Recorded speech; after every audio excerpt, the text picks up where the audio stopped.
Buongiorno, ben ritrovati con l'informazione flash di New Sicilia. Di seguito i titoli più importanti della mattina.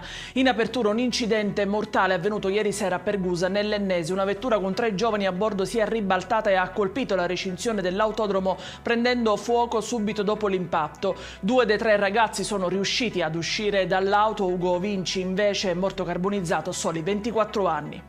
È stato rintracciato a Palermo e arrestato il quarto sospettato della rapina avvenuta il 2 novembre 2023 alla filiale BVR di Roana a Vicenza. L'uomo di 49 anni risultava irreperibile dallo scorso maggio.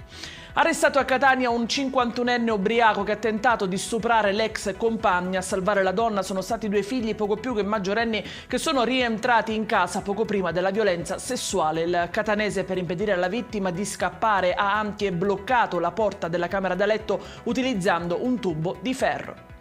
I finanzieri di Palermo hanno sequestrato 5.000 articoli pirotecnici trovati all'interno di 2 pacchi provenienti da Napoli. Le verifiche si sono concentrate sulle bolle di accompagnamento delle 2 spedizioni che hanno permesso di scoprire 222 kg di materiale esplosivo. È in chiusura la scoperta di una base di stoccaggio di cocaina e marijuana in un appartamento del quartiere San Cristoforo di Catania. In manetta è finito uno spacciatore di 24 anni. Ed è tutto per questa edizione. Come sempre vi ricordo che i dettagli su queste notizie le trovate sul nostro sito www.newsicilia.it e sui nostri canali social. Grazie per averci seguito e a più tardi.